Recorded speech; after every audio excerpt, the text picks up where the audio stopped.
Dignity in All Human Conditions, a capability-based approach to measuring poverty through the Supplementary Poverty Measure, by Caitlin Barnes and Hannah Puckett.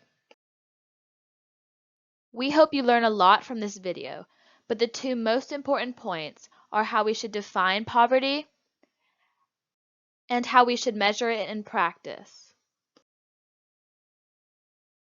We propose that poverty should be defined as the deprivation of necessary economic resources to fulfill central capabilities, which inherently prevents one from fully functioning in society.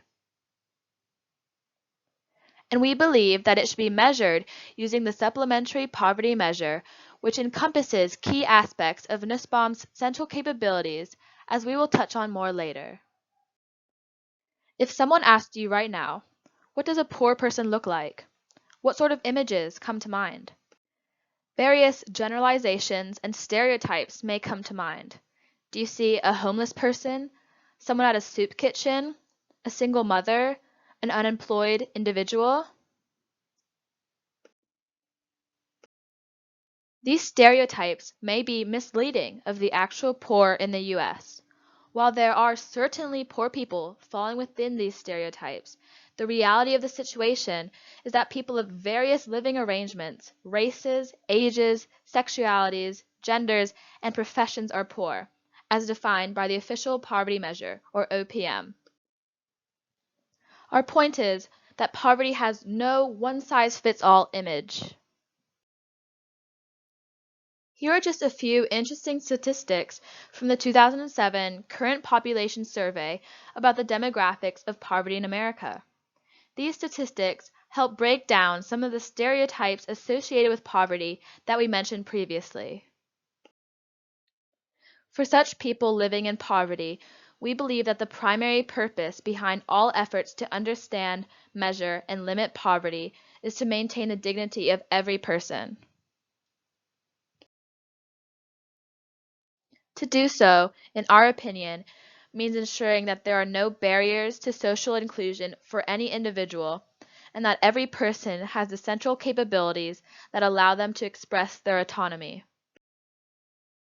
Thus, every purpose of poverty study should serve to shape perceptions and policies that help raise the poor to a standard of living that is representative of every human's inherent dignity.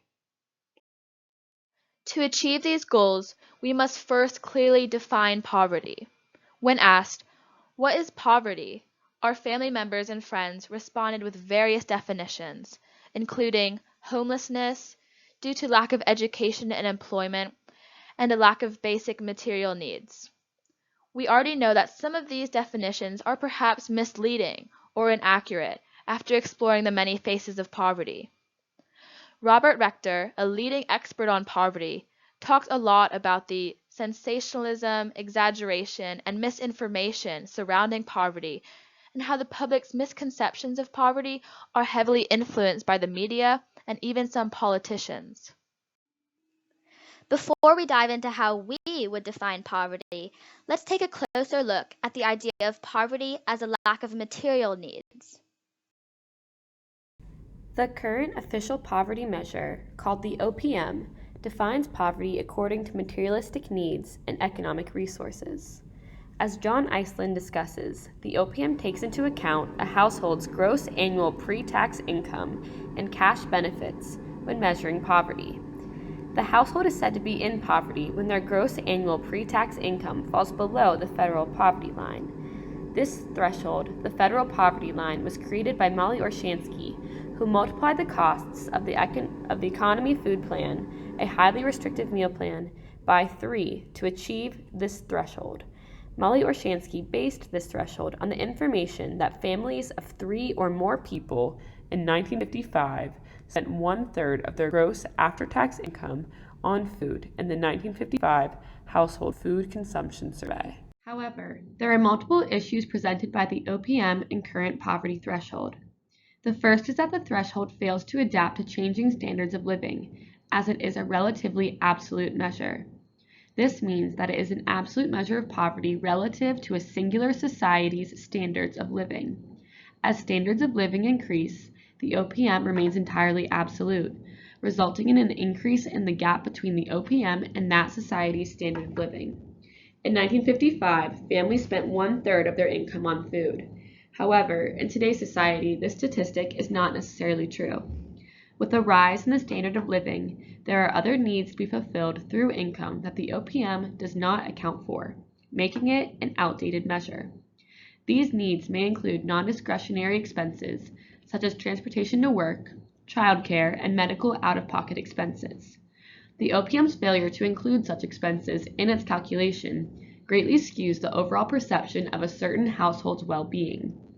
The OPM also fails to take into account additional resources and expenses beyond a household's gross annual pre-tax cash income. Resources such as in-kind benefits, which are benefits like food stamps, and near-cash benefits, such as the EITC tax credit, are not included in the OPM calculation.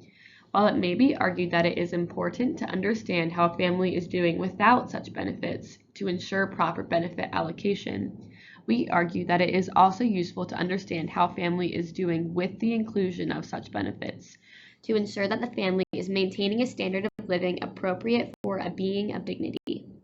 For these reasons, we do not agree that the OPM is an acceptable measurement of poverty in the U.S. Robert Rector, a leading presence in poverty studies, also implicitly disagrees with the OPM as an appropriate measure for poverty. He has found through his studies that the OPM-defined poor are better off than the public perceives them to be, thus creating a society in which poverty is misunderstood and, in his implicit belief, misaddressed. He defines poverty as significant material deprivation through his research on the various amenities that the OPM-classified poor possess. Let's view Rector's argument critically and charitably, beginning with the strengths of Rector's argument. His intensive research serves to clarify the poverty condition in the U.S., allowing for the public to understand poverty in more complete terms. Rector dispels common misconceptions about poverty, instead highlighting the true condition of America's poor, which allows for a more nuanced approach to poverty in the U.S. The other strength in Rector's argument is his criticism of the OPM. It is clear that the OPM vastly misrepresents poverty and contributes to common misconceptions.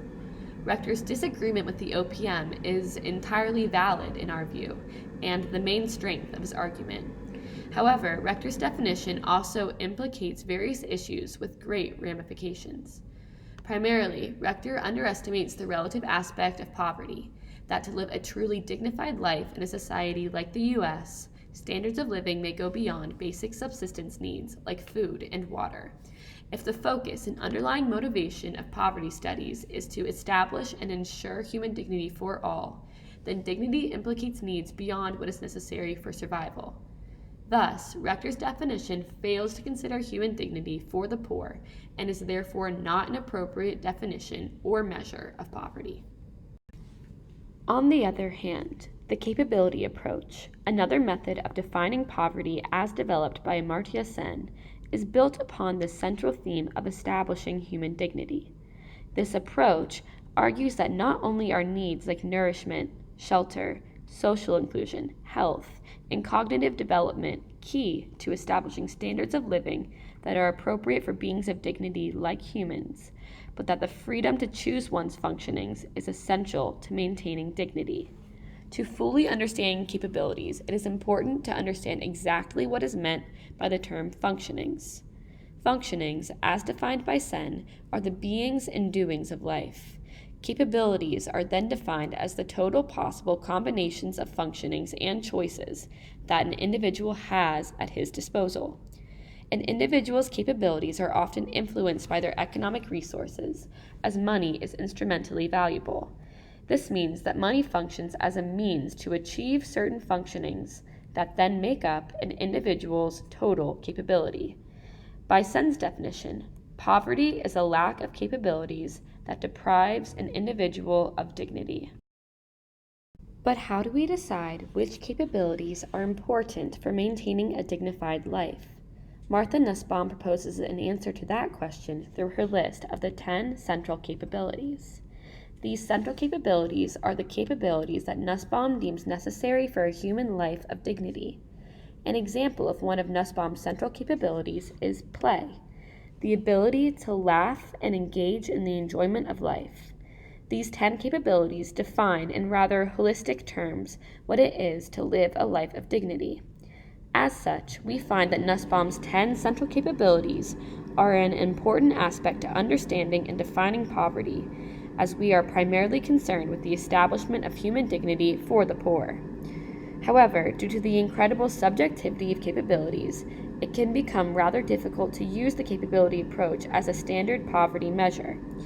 Thus, we turn to the SPM to provide a near measure of capabilities, because it includes a measurement of the population's functionings within central capabilities that allows for a close measure of the overall population's true capabilities. The supplemental poverty measure combines the relative aspects of the capabilities approach with the relatively absolute nature of the OPM.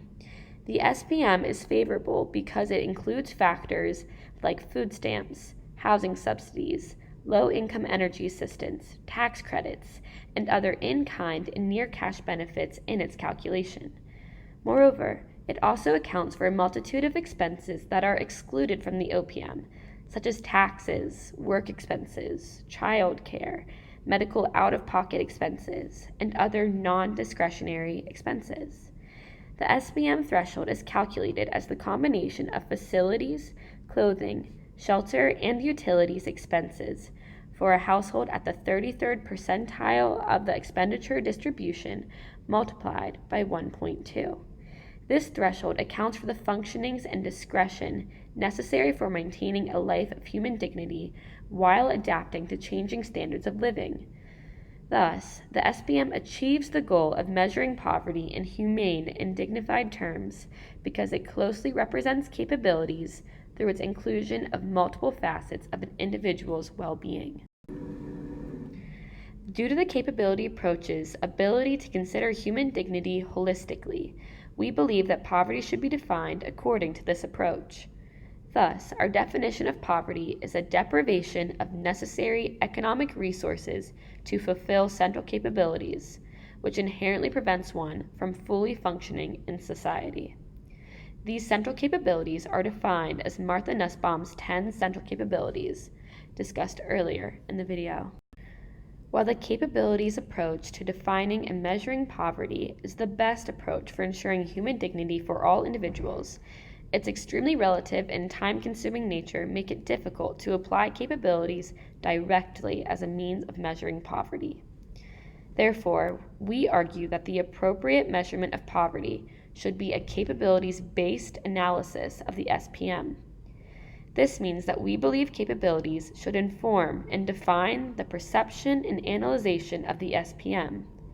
Because the SPM includes benefits and expenses that implicate many of Nussbaum's central capabilities, it can be used as a near measure of one's capabilities. For example, the SPM's inclusion of medical out-of-pocket expenses in its calculation infers the central capability of bodily health. Thus, in order to maintain the underpinning of human dignity in the measurement and definition of poverty, the capabilities approach should be utilized as the basis for SPM analysis, which can measure poverty in a more time and resource efficient calculation. However, poverty should be defined by the capabilities approach as lack of central capabilities.